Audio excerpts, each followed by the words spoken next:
At MedShield Medical Scheme, we don't just talk health, we do health. SMS MedShield to 33023 or talk to your broker to get your kind of care.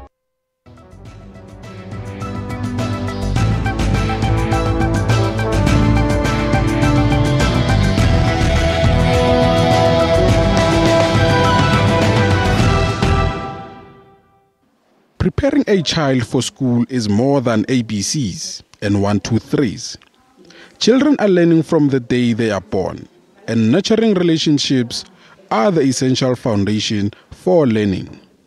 School readiness assessment is often a required assessment by prospective primary schools. This is for children who are in grade R and are going to start grade 1 the following year. As a parent, I feel that age has got nothing to do with the academic. My child, when I came to this school, I wanted to try her for grade R, but they told me that she is not qualified because they are taking from January to June, of which she was born after June. She's the same year with the kids who are going to grade R. So as a parent, I feel age has got nothing to do. Age is just a number. So is age but a number when it comes to school readiness? And if it is, who must decide when a child is now ready to start grade 1?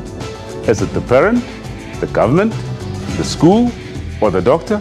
Well, how well equipped are we as parents to take such crucial decisions that may have far-reaching implications for the future of our children? Well, today we examine what it means to be school ready and why it is important for a parent to know whether their child is ready for the formal challenges of grade 1. Now we'll find out who's better placed to pronounce on school readiness for a child. And joining us in studio is the head of communications from the Department of Basic Education, the CEO of the National Development Agency, and an educational psychologist. Now, you may want to be part of the show by asking the panel some questions or simply just sharing your views with us. In that case, the number to call is Johannesburg 714-6918 or 6919. You can also tweet us at SABC Health Talk or simply just interact with our Facebook page, SABC Health Talk. Now, before a discussion on school readiness, let us look at a current health concern in South Africa. Now, according to recent reports, the listeriosis outbreak appears to be getting worse in South Africa.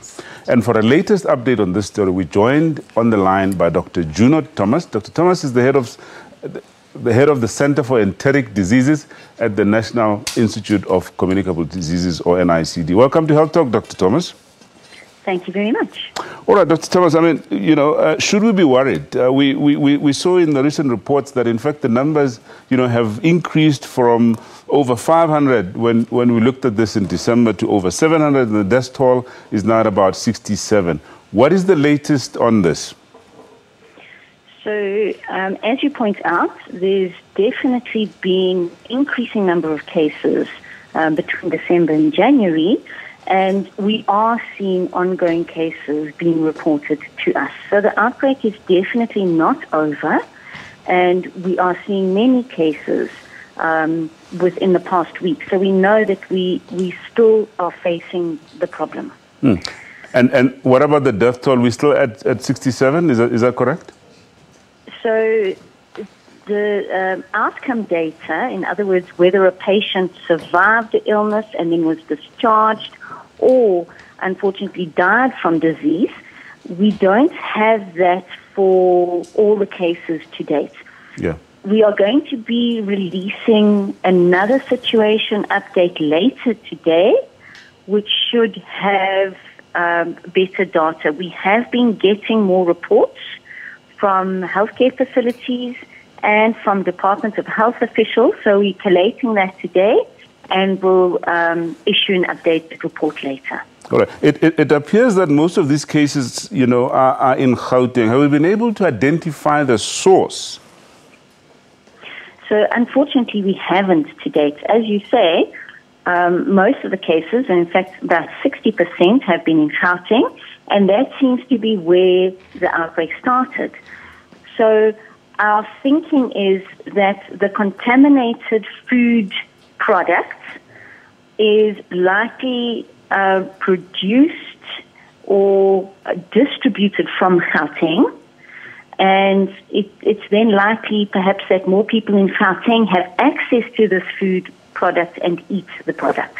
However, we know that we're seeing cases from across the country. So people in every province also have access to this product and are eating the same product.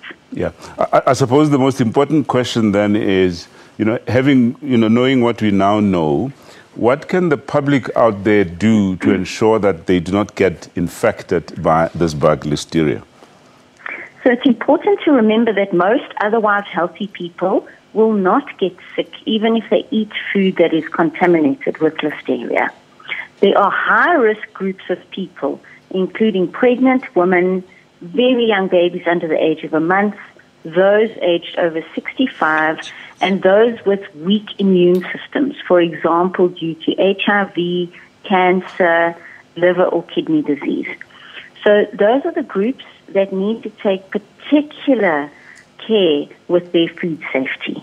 And following the World Health Organization's 5 keys to safe food guidance is, I think, what everyone can do to try and keep themselves safe. And it's washing your hands thoroughly before you prepare food, regularly during preparing food, making sure you're keeping raw and cooked products separately, and that you wash your hands and utensils in between preparing raw and cooked products, that you cook meat, poultry, seafood, and eggs thoroughly before eating, that you wash fruits and vegetables very well before eating. And because we know that previous outbreaks have been linked to certain high-risk products, like, for example, processed, ready-to-eat meats, people in high-risk groups should perhaps avoid foods that have been typically associated with outbreaks, like ready-to-eat processed meats and soft cheeses, until we are certain what the type of food implicated in this outbreak is. Yeah, well, we're going to have to keep a close eye on this story. Thank you so much, Dr. Thomas. Dr. Thomas is head of enteric diseases at the NICD. Now, we're going to go for a quick break. When we come back, we now turn our focus to school readiness. Please stay with us.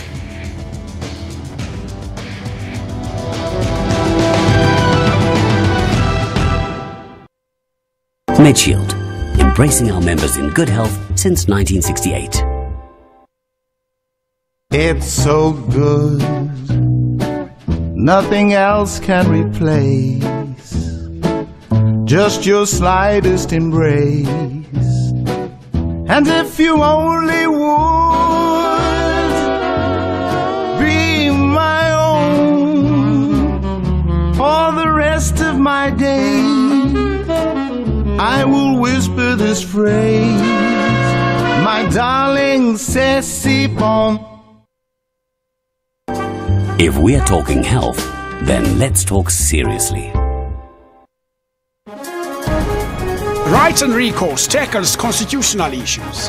When South Africa became a constitutional democracy, we had a fairly sound legal system in place requiring the Constitution to guide the direction in which it must go and the way in which it must be refashioned. The Justice Ministry, the custodian of human rights. We actually have a plan to come up with a comprehensive review of our human rights instruments. Advocates dealing with evidence. Sometimes you have to use a crook to catch a crook. So we expected that credibility would really be taken to task. You try and consult your witnesses and prepare them as best as you can. Hashtag Rights with Dumila Mates on legal issues every Sunday at 2 o'clock Central African Time. Phones, cloud systems and robots have taken over a lot of what used to be done manually. Our accounting system is actually based on the cloud. Google nowadays can tell you where you parked your car. And Africa's entrepreneurs are using technology to create. With Pocket Masipala, you can basically do all the services that you would do at the municipality physically by going there, but you can now do them on the mobile app. Join me, Spumelele Zondi, on Sundays at 9 p.m. on SABC News.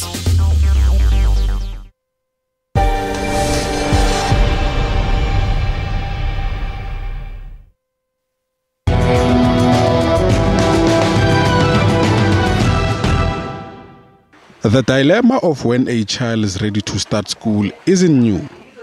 In recent years, It has become even more complicated as the age at which children are permitted to start school keeps changing. At what age can a child start school in South Africa? That's a question most parents ask. I think from 6 years we are up. Umntwana fana aqala ku grade 1. Ngeke uqala umntwana abantwana banamhlanje they are brilliant bahlakaniphe kakhulu abantwana. So umntwana ngeke aqale grade 1 ane 7 years. No. It is umntwana makaqale ku grade 1 ane 6 years. Well, I certainly think they should turn 7 in grade 1. In other words, they should be completely have completed their 6th birthday. I think kids should start grade 1 at 6 years old. At 5 years, they should be in grade ARA, grade 6 starting grade 1. Back in Zimbabwe, when I was 5 years, I only started my grade 1. I never had problems at school because I believe catch them young. For me, at the age of 6, it's fine. Depend on the maturity, because children, they matured in different. Some they matured early, some they matured early. You can be 7 years and still behave like a 3-year-old. Okay, I think the parents should enroll the kids at grade 1 at the age of 6. Because compared to, I think, some decades ago, the maturity of kids in this time and generation has changed. Like they tend to mature quicker. They have access to tablets. They have access to technology, in fact. That's why they start maturing quicker. So I think when you start them from 6, their minds are still soft. You can actually groom them to becoming whatever they can be in the future. A South African child may start school at the age of 5.5, provided he or she turns 6 by June 30th of his or her grade 1 year. By law, a child must start school by the year in which he or she turns 7. All right, so is it 5.5, 6, 7? Well, we're going to hear about that. We're going to learn all about school readiness, and with my special guests here. Let's start with the gentleman on the far right. Elijah Mhlanga is Head of Communications at the Department of Basic Education. Welcome to Health Talk, sir. Thank you so much. All right, and in the middle we have Kara Blackie. Kara is an educational psychologist based in Bryanston out in Joburg. Welcome to Health Talk, Kara. Thank you. Right, and last but not least is Thamo Mzobe. Thamo is the CEO of the National Development Agency. Welcome to Health Talk. Thank you very much. Okay, perhaps let's start with you, Elijah. You know, this is a hectic period for you. I mean, the kids are going back to school. How is it going generally? It's going fine. Out of the 12 million plus learners that we have in the education system, the majority of them started learning and teaching in earnest today. Right. Things are going fine. We still have some challenges in terms of admission in certain places like Gauteng, Western Cape, Limpopo, as well as Northern Cape. But those are being sorted out. It will take a few days for us to place all of these children, but we are working on it. All right. I'm sure some of my colleagues will focus on those challenges. Yes. But let's talk about school readiness. From a government's perspective, what is the official position in terms of when a child can start grade 1? Well, the compulsory school going age is 7 and 15 in South Africa. It's like that. 7 and 15? 7 and 15. Right. Yeah. What does that mean? It means that a child should be in school by grade 7. And they need to remain in school until they've at least completed grade 9. Okay. So those are the compulsory grades. Right. But you find different things happening. Yeah. Because children develop differently. So but we heard in the clips now some saying the child has to turn 6. So officially, the child has to turn 6 in the first year of school, or the child has to turn 7? What is the actual official position in terms of age? The common practice is that the child goes to school 5.5, turning 6 by June 30, and then the following year then they turn 7. So they go to school, but the Schools Act says compulsory school going age is 7 and 15. Okay. So that's where we are. And as I said, as you can see, different parents have different views in terms of what should happen to their children. I mean, I was in that situation at some point. My child started earlier. Her peers now are in grade 11. She's in grade 12. So, but she's coping. She never failed, and she does very well. Well, so every parent, she's a smarter kid, isn't every parent wants the best for their child, and you can see from what they're saying there, and the department has really relaxed the requirements to ensure that those kids that can cope, should be allowed to go to school. And of course, I'm sure Kara will talk more about that. Well, yes, Kara. Well, perhaps let's just define this school readiness. What do we mean by a child is ready for? What is school readiness? So it is quite a broad sort of explanation, but typically it's a child that has the ability or is at that stage where they're able to learn. And so pick up information, recall information, and learn through it. And so that's where sometimes the ages do depend, because some children might just not be at the maturity that they would be able to learn within a formal setting. So it's got to do with that ability to learn predominantly. Okay, so in other words, that parent that said age is but a number is actually correct. It's not so much about the age, but the ability of the child. Is that what I'm hearing you? Yeah. But what is the practice generally then, Tamo? In terms of the school-going age? Correct, yeah. I think it's starting the early childhood development where you assess the child to say this child has developed, has mastered the counting skills, the writing skills and all that than other kids. So they progress differently.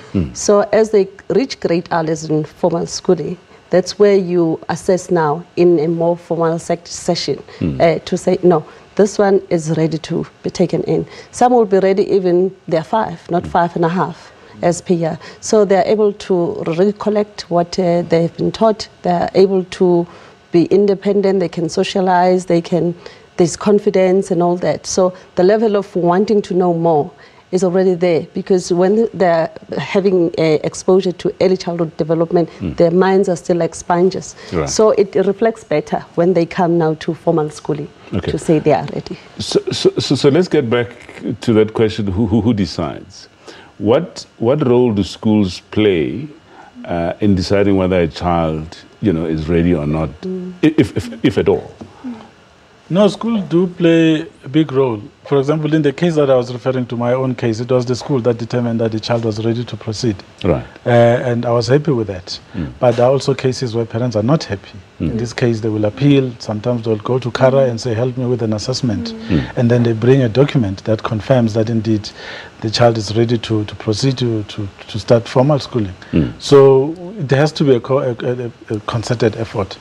Because as a parent, you always want your child to progress. But if psychologically, emotionally, physically, and academically and intellectually the child is not ready, then the school will have to take a decision, in which case then maybe a mediator will have to assist. Okay. Well, let's hear from you, Kara. I mean, you do these assessments. In your view, who's well placed to make that decision?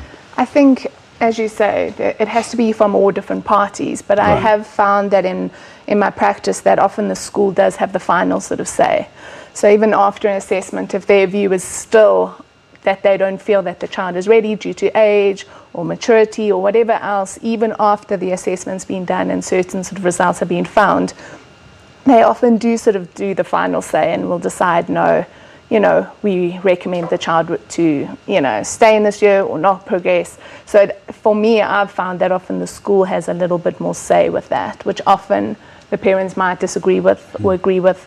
And that's even with a bit of input. Sometimes it doesn't always work accordingly to maybe what the parents want, but sometimes I do think they have to hear out all parties because they are working often for the best interest of the child.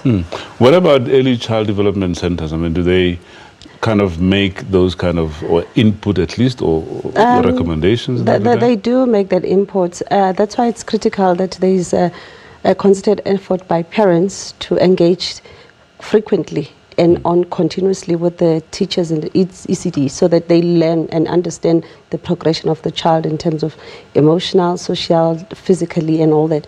Because that's where we even determine the child with the limited learning capacity and then we channel them through a Kara's unit and all that. So if the parents, for me the gap is then there hasn't been enough awareness for parents to have a say, to understand what development is of the development of the child. So it's not mainly just the age, but can the child respond to instructions? Can they? So for me, it's whole involvement of the parent-teacher relationship. We're going to focus on all of those domains of readiness, just try and unpack a little further, and that after a break. Now, before we go for a break, we have a caller on the line, and I just didn't get the name. Sikizwa, sorry, from Cape Town. Welcome to Health Talk. I've got a 7-year-old. Well, she's going to turn 8. Yes. Yes, and she was one of those who were told that she cannot go through because of the birthday after June. Then when she attended the school, the teacher called me in telling me that she's too advanced for this class. She's too advanced for that, and I must get her another school. Then my question was that I think it's because of the lack of what the government has been doing, because the children are too advanced now. And for instance, now it happens again. The last year it was the same thing with grade 1. Now she's in grade 2, and I'm sure it's still going to be the same because what they teach her is something that she knows. All right. Okay. Thank you so much. So my understanding is that the child was denied entry at the time when it was deemed ready and told to come back the following year. The following year, now they say, no, your child is too advanced for this age. And fingers pointed at the department. Would you perhaps like to comment on that quickly before we go to break? Yeah, it's something that happens, but if the parent can sit with the school and maybe the district director involved, the child can be progressed to the appropriate grade based on some form of assessment, especially if it's the school that feels that the child is too advanced for the grade they're currently in. We can make sure that we compensate for the time lost by progressing them to the right grade. So essentially you're saying parents do have a right to engage with the school, because oftentimes what the school says is, the final say. It shouldn't be. All right, okay. Time for a quick break. When we come back, we'll focus on those domains of school readiness. Please stay with us.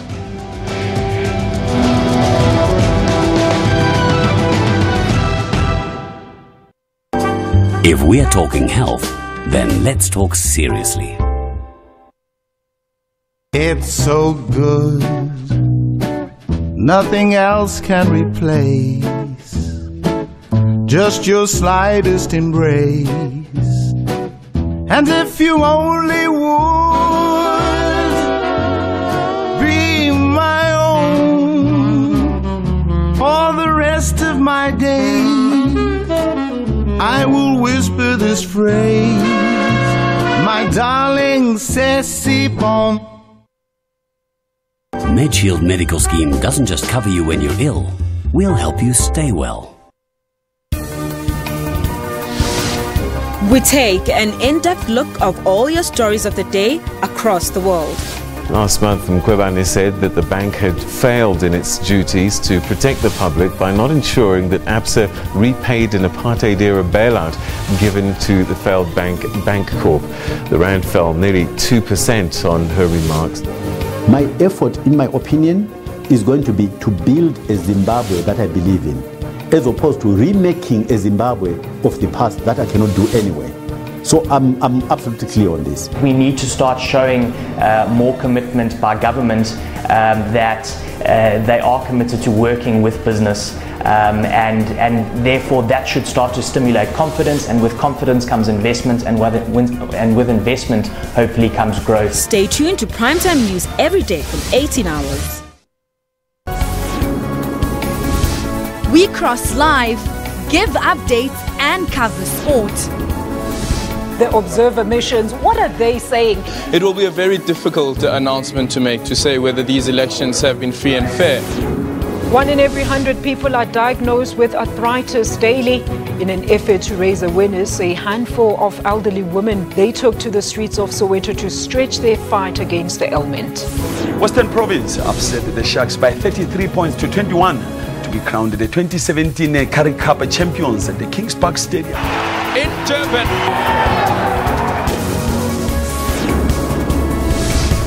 On time with weather every hour, all the time.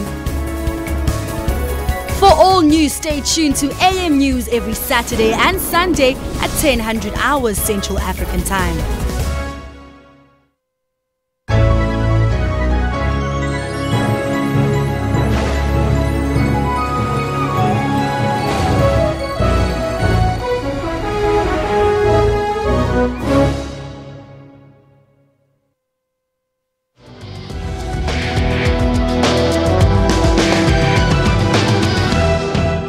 Welcome back. We're talking school readiness with my guest, Elijah Mhlanga, Head of Communications at the Department of Basic Education, Kara Blackie, educational psychologist based in Johannesburg, and Thabo Mzombe, CEO of the NDA. Perhaps let's start with you, Kara. We say that, you know, there are these domains of readiness, all right? That a child must be physically ready in terms of physical development, motor development, and of course physical health. Yeah. In practical terms, what does that mean?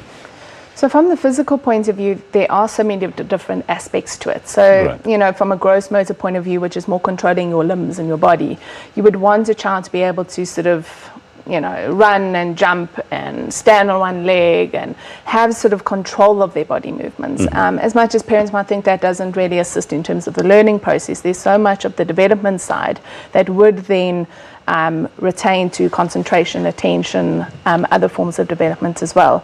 Then, of course, looking at the fine motor side, so, you know, using the fingers, control of, you know, the little extremities of your body. So pencil grip, are they able to hold a pencil? Can they start to form letters or write or at least draw as well? So those kind of things are really important. Cutting, scissors, building with blocks.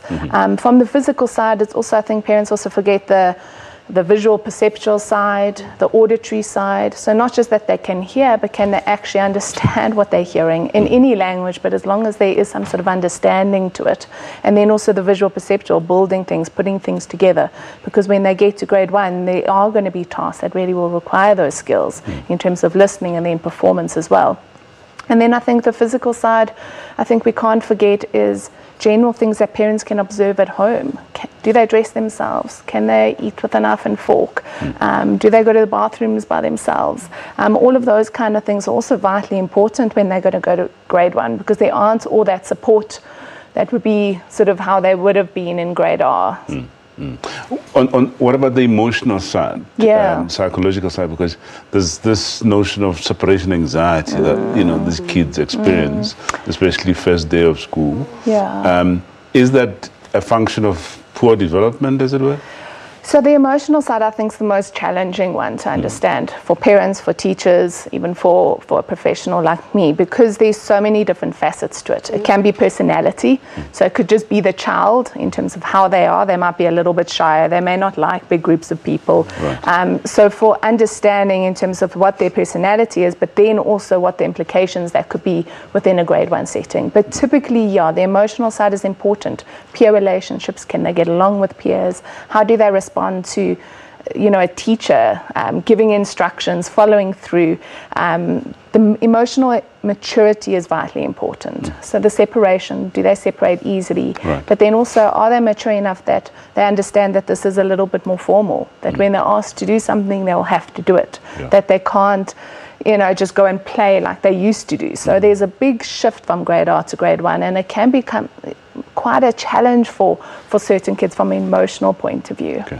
I'm going to come back to cognitive development and so on later on, but let's get a view from Tam in terms of at ECD level. Obviously, all of these issues that we've discussed are crucial for them to be developed at the point that the child gets into school. There must have been some sort of support, let's call it that, you know, support for that development before school-going age. Your comment on that? I think that's take a step back to the nutrition part of it, to say it's critical to ensure that at the early childhood development they got proper nutrition, because it has an element that it plays cognitively, physically and all that. But having said that, the trainings of the teachers themselves, are they able to observe such issues? Because you'll find that on the cognitive side of child or emotional state of the child, during the playtime and all that, and the groupings in terms of tasks that are given in groups, is the child tolerant, is it withdrawn and all that? But the teachers should be empowered and capacitated to identify such. And such assessment reports is what assists the grade R when the child progresses now to grade R, to say, look around these areas as this child is ready to develop, but this one is still lacking. So we as NDA, we provide those capacity building training for those teachers to identify those and highlight those areas. But is it a policy though, or is it the domain of the Department of Social Development? Where does this lie? Children's Act is part of it in terms of making sure that all the norms and standards in the setting of the layout and the environment that is enabling a child to develop holistically. That is the startup. So the secondary part of it is the state of readiness of teachers to pick up and align to the environment, to stimulate. The environment is supposed to stimulate all these senses of the child and the ability for a child to be ready to absorb information, to interpret, to synthesize, to analyze, to all these other aspects. So for us, it's quite important that the relationship between a teacher and a child, because the teacher should be able to converse with the child, the parent, to say, what is your observation of this child when he's at home? If I can make my example, I never had appetite, but that was picked up at the crèche. Then they informed my mom, then I had to go through a whole year of the clinic to try, and then my intestine had stuck together. So if it wasn't for the trained teachers to identify such an issue, my mom was working, so she couldn't pick up some of the issues. Yeah. And what we are faced with today, these kids are looked after by the grannies who are not exposed to. So for them is to say they're in the safe space and all that. So that kind of a communication and partnership in ensuring that we create that synergy in terms of assisting this child, then we experience such challenges. Elijah, I know that obviously for you the focus is from school-going age, onwards, but what sort of interaction takes place or engagement between the Department of Basic Education and Social Development? I'm thinking here, when we talk about the integrated school health, school nutrition program, there's kids. What happens to a kid has been discussed now. Before school going age, has a huge importance on that age when the child starts schooling. So is there any interaction or engagement on an ongoing basis? Yeah, that's correct. In fact, what you see in grade 12 metric results is what happened or didn't happen at ECD or foundation phase. So we deal with the outcome at a much later stage. But what we should be doing is to strengthen the partnership that we have. The integrated school health, it's a joint project of the Department of Basic Education, Health, as well as Social Development. We work together there. Right. You can't give this task to one department, it won't work. So what we do is we work very closely with the Department of Health to help us screen and assess learners, to check if there are any conditions that might impact negatively on their learning. Because some of them have eyesight problems that parents might not know about, others have hearing conditions that parents might not be aware of. That's why I say, even before ECD, the learning starts at home. Because if a parent can test that and test all these abilities that you should be having as a child, they should be able to talk to their teachers and say, on my child, please look out for the following things. And if we can have that partnership, we should be able to improve what is happening at ECD phase. Because I tell you, if these kids cannot have the abilities that they should have at that point, they are messed up for the rest of their lives. Let's take Thokozile on the line from Johannesburg. Thokozile, welcome. Hello, kunjani? Sikhona kunjani Thokozile? Ngiyaphila. Ngumama osebuhlungeni lana, ngicela ukuthola impendulo lana ngingisize ukuthi nomntwana engimthole nginogula like ngine-HIV, umntwana manje ngibona ngathi akaconcentrate kahle esikoleni because uye wafunda mangithi ngibheke incwadi yakhe last ena 6 years bekabhala nje izinto engazi-understand ukuthi ubhale ini, and manje ngimthathile ngimthusile eGofontein sengize ngamfundisa eThekwini. All right. Okay. What she's basically saying is that, she's HIV positive and she has a child who's currently at school, and she's experiencing some challenges with respect to what the child is able to do and is not able to do. Thokozile, I'm going to ask you, next week we're going to be dealing with a child from grade 1 onwards, and we're going to be talking about these very issues. So I ask that please you be patient with us and you watch next week's program, and we'll make sure that we answer your question. Right, let's get back to you and talk about cognitive. You heard a parent that says, no, the children today are very smart as compared to, and they develop a lot quicker. Your comment quickly on that. So yeah, definitely the cognitive side, I think that it is changing. It's becoming, technology is sort of becoming a lot more prevalent. Kids are using technology, but it's a very different situation to when it comes to skills-based. So the reading, the writing. So I think parents need to know there's a difference. They can work technology, they can do all of that, and there is a cognitive side to it. It's the planning, it's the organization, looking at what's missing. There is a big cognitive component, but you can't forget the skills-based. Okay, I'll tell you what, in the next segment, I'd like you to just describe exactly what you do when you do these assessments, because then you'll go deeper into this. But now, time for a quick break. When we come back, we continue our discussion on school readiness. Please stay with us.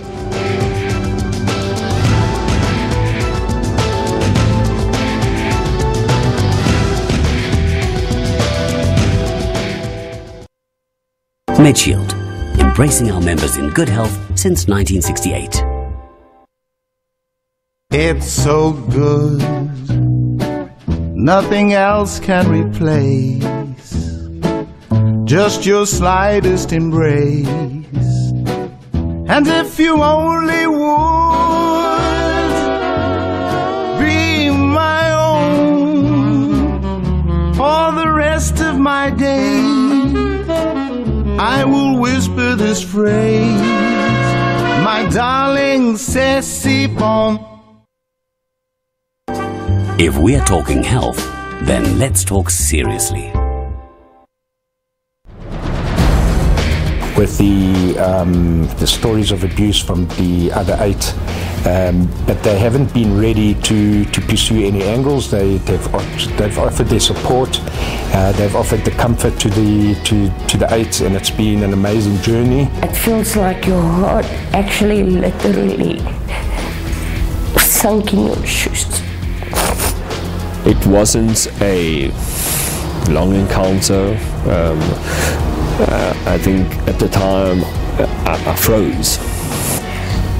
The way the criminal justice system deals with sexual violence is problematic. And I don't know, unless there's a fundamental change in many things, the way prosecutors deal with the victim in the matter. For all investigative insights, stay tuned to Special Assignment every Saturday at 17:30.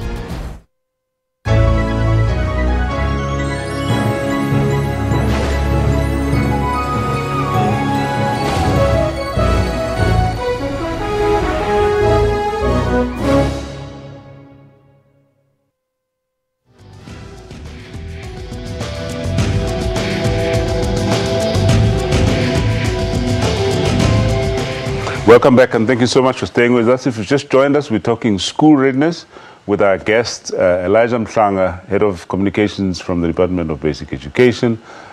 Closest to me, Thabo Mzobe, CEO of the National Development Agency. And in the middle, Kara Blackie, educational psychologist based in Bryanston, in Joburg. Okay, let's stay with you. We're talking school readiness assessment. Just give us a brief sense of what that is and what do you actually look for when you're doing these assessments. So I think there's 2 different types. I think within schools, they often do a bit of a school readiness assessment that they would often offer to all the grade R's before they go to grade 1.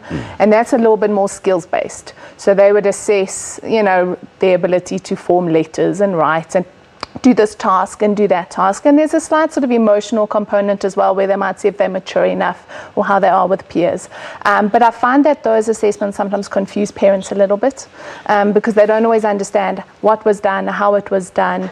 And then sometimes the results might not be favorable, but there isn't always then a solution. So what they can do, it's normally they must repeat, and there isn't much more in terms of what else other support they can give them. In terms of my assessment, it's a little bit more comprehensive. So most educational psychologists would do a little bit more of an assessment looking at all of the stages of development or the areas of development, let me say. So the physical side. So there's always a component in terms of the fine motor, gross motor, auditory perception, visual perception. So can they put things together? So really looking at the physical development as well of the child. Of course, talking to parents about their diet, what they eat, how they eat, all of the things that sometimes you aren't even really aware of as well. To look at that physical side, then there is a component where there's quite a large cognitive assessment as well, which looks at a child in terms of how they think, how they process information, verbally, non-verbally. It involves a bit of speed of performance as well as a bit of memory. and then looking in terms of not just memory, but the auditory memory, as well as then the visual memory as well.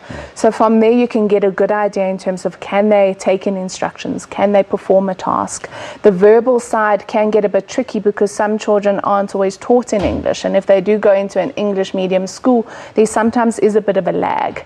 And so what you're looking at is, if the verbal side is maybe slightly underdeveloped in English and they are going to an English school, how can you start sort of addressing those concerns? So it's not always that the child should remain, but it's dependent on what level they're at and in terms of how they express themselves. So the verbal expression is vitally important, and then the emotional side as well. How they feel about themselves, the environment, the social interactions, the maturity of the child.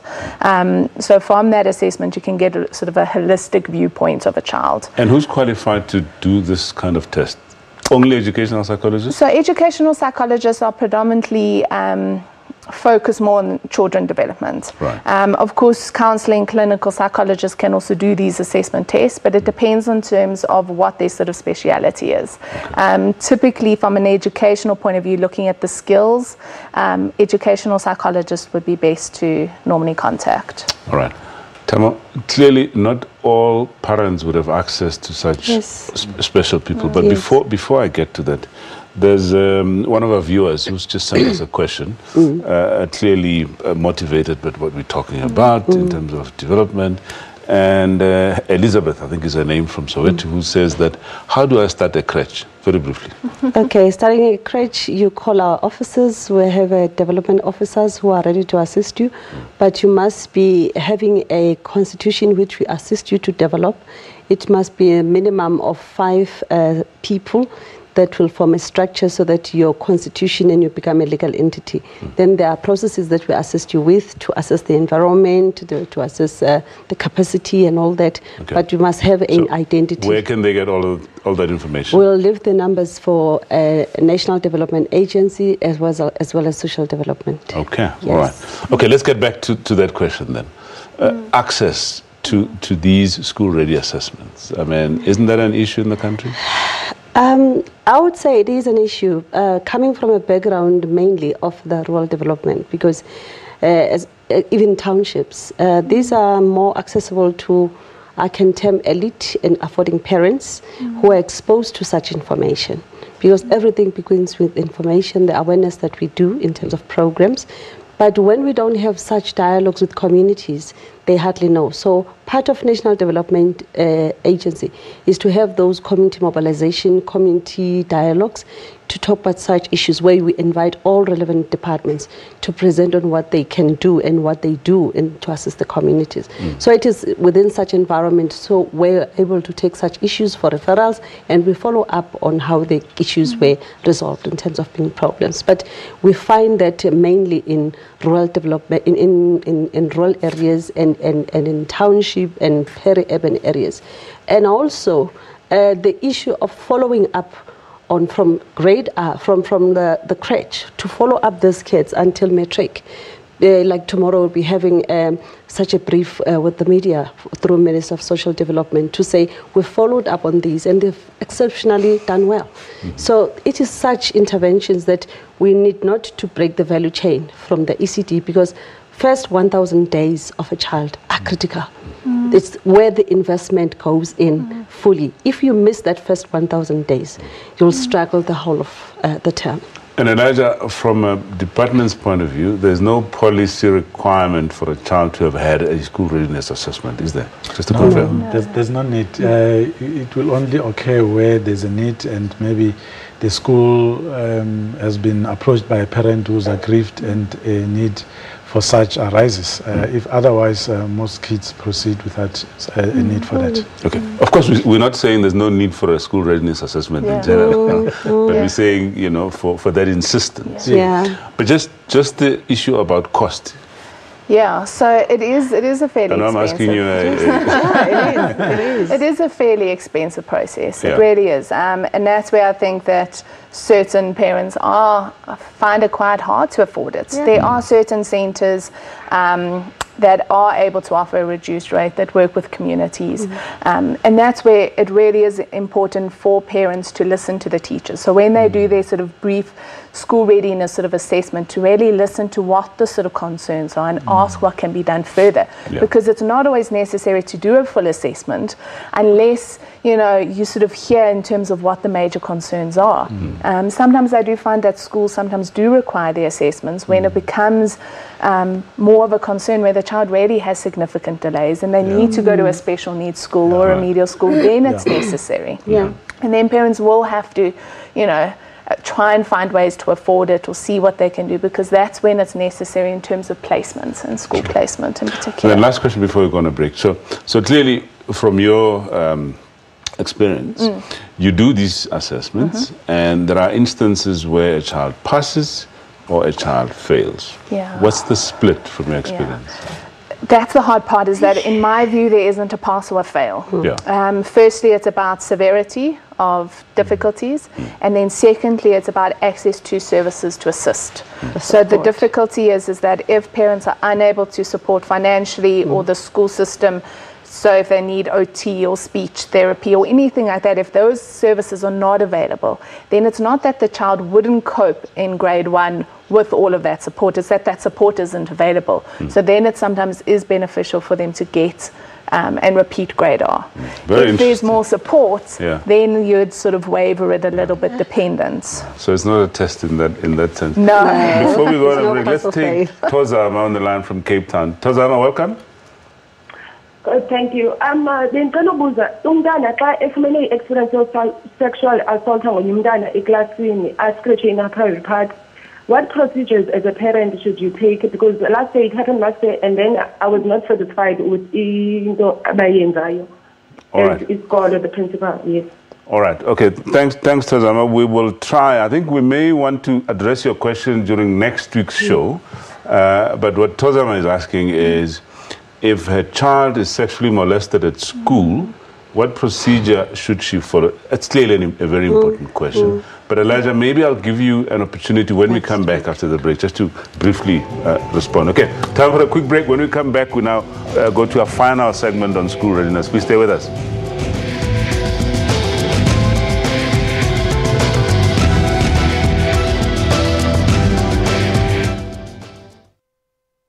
MedShield Medical Scheme doesn't just cover you when you're ill, we'll help you stay well.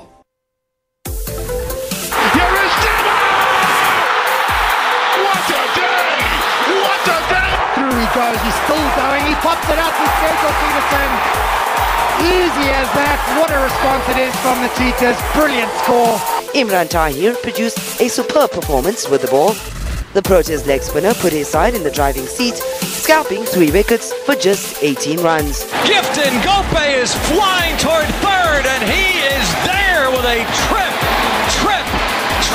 his first in the big leagues. It is a Ferrari front row lockout, unless Hamilton can get on pole, and he can't. Ferrari, for the first time since France in 2008, have locked out the front row. For all your sports news, keep it locked to Sports Live every Saturday and Sunday from 20:30. MedShield, embracing our members in good health since 1968.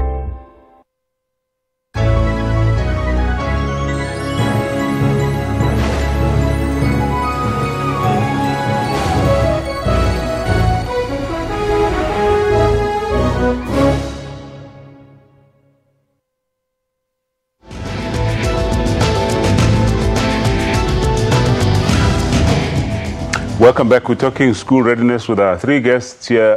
Elijah Mhlanga from the Department of Basic Education, Kara Blackie, educational psychologist, and Thabo Mzaba, CEO of NDA.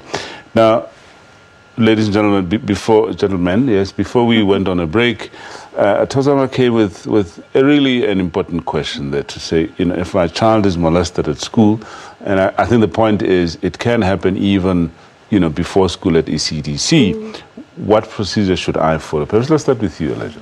Yeah, in fact, from my side, I would be interested in knowing if the district office is aware of this. If they are not, then they need to lodge an investigation urgently. but the parent could have approached the school principal. In this case, it seems she did. If she's not happy, then the SGB should get involved. But definitely the district office is the one that we as a department would expect to conduct a thorough investigation and make sure that the facts are established and appropriate action taken. If the police need to be invited to do their job, then that should happen. But we call upon all our principals to take these matters very seriously, because they're extremely serious. It cannot be that a child reports something like this and the parent is still not satisfied. We know what happened in Soweto, where over 80 kids were sexually molested, and no one took notice until such number. So we are saying to them, it's highly unlikely that a child could lie about something like this. So whenever they report, please take it very seriously and do the right thing. All right. Do you want to comment from an ECDC perspective? Yes, firstly I would like to say it's sad, and we feel very sorry for what happened to her child. It's not what should be happening, it's not what government is promoting. But I would like to bring the aspect of responsible communities to say you'll find that it's not only her child that has been involved in such. SGB are appointed by communities. So if you don't get satisfaction from the teacher, from the school principal, you have a SGB chairperson and a committee. From that angle, then you can escalate the matter. But we are emphasizing that there is a need to harness the strength of the forums and the networks in the communities for whatever issue that emerges in the community, whether it's school, whether it's early childhood development centers, so that the communities are becoming aware of these ills that are taking place in the schools. Before we go back to our main topic, let's take Moses on the line, our last call, I think, for the show. Moses, welcome. Good day, how are you? We're good, how are you, Moses? I'm fine. I've got actually a question. Yes. Yeah, my concern is I've got a child who is now in grade 9 this year. Yeah. Yeah. Post 2016, he was assessed by a school psychologist, and it appeared that he's having a learning barrier and referred to a special school. So he did not go to the special school last year. Instead, got to the normal school. But I noticed that he's struggling through the first 3 terms. Okay. All right, Moses. Then, yeah, I was going to say, please, if you don't mind, we're going to address these issues during next week's show, because now we're trying to focus on, the period before a child goes to, before a child starts schooling at grade 1. So if you don't mind, we will address your question during next week's show. Kara, let's get back to you. We started this discussion a little bit, in the previous section. Now, I'm interested in instances where your recommendation is that the child is not ready to start with grade 1. First of all, how do parents normally react to news like that? Because there's lots of pressures. Yeah, and I think that's where, the holistic assessment is helpful. You're spending 4 hours with the child.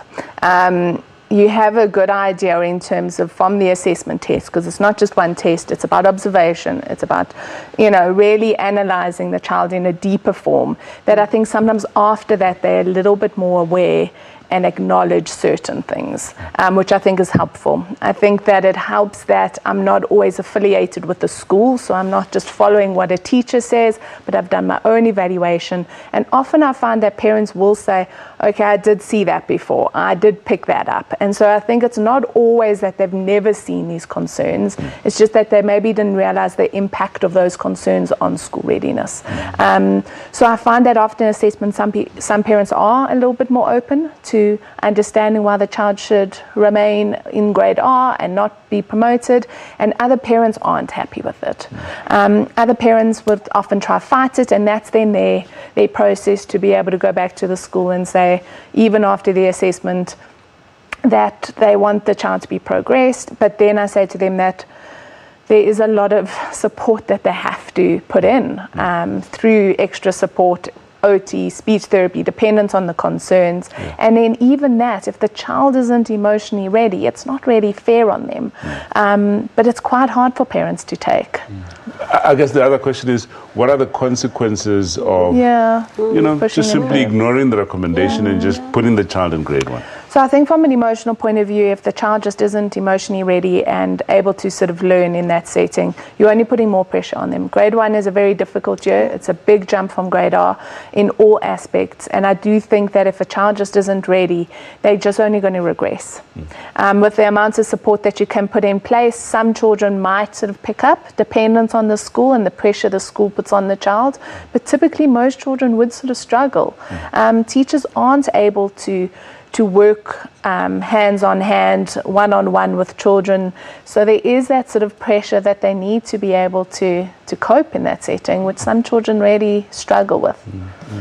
Okay, I think we almost at the end of our show, and I'd like us to just wrap up quickly. And I want to start with you, just in about 30 seconds, just your views in terms of school readiness. Obviously, you're looking at development of a child up to the point where the child is about to start schooling. Yeah. For me, is wanting to emphasize the importance of parental involvement, community involvement, and the integration of all government departments and relevant stakeholders like the non-profit organizations that are in the sector of psychologists, and although they are not qualified psychologists, but they've got causes and just means to assist. So if we can do it all together, including private sector, remember it's a village that raises a child. So if we harness our little resources to ensuring that we get involved to the life of a child from grade R to matric, let's not only celebrate the grade 12s. Let's look back when we celebrate grade 12, what we have reaped out of the investment that we've made at the early childhood development center. And let's have a dialogue in communities continuously. As NDA, we facilitate those dialogues. 30 seconds. Yeah, I think similar. Parents do need to get involved, read more to their kids, allow them to go out and play. This is that age where children are supposed to go and play, and through play they learn all of these skills. And I think that technology is dampering that a little bit. So to try and parents let their children go out and play and do things, because that's vitally important. Elijah, 20 seconds I think we have. I agree with you. I was in a special school this morning. Some of the teachers, they do say that some of the challenges that the children are facing could have been better dealt with at home if parents had been more involved to try to stimulate their children so that they learn all the sorts of skills that they need before they start school. Yes. All right. Well, ladies and gentlemen, thank you so much for your very helpful comments today, and I'm sure it's quite clear what parents need to do. Well, and to our folks at home, thank you so much for staying with us. Time for us to say goodbye, unfortunately. See you back next week, same time on SABC. And if you've missed any of our previous show, by the way, please remember that you can download them from the YouTube channel. I'm Dr. Solomon Taung, and until then, please do take care.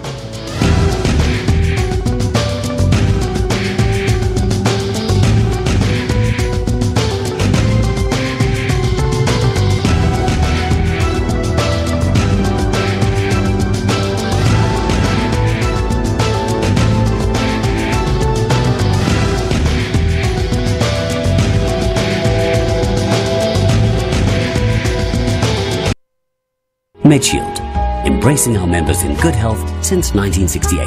SMS MedShield to 33023 or talk to your broker to get your kind of care.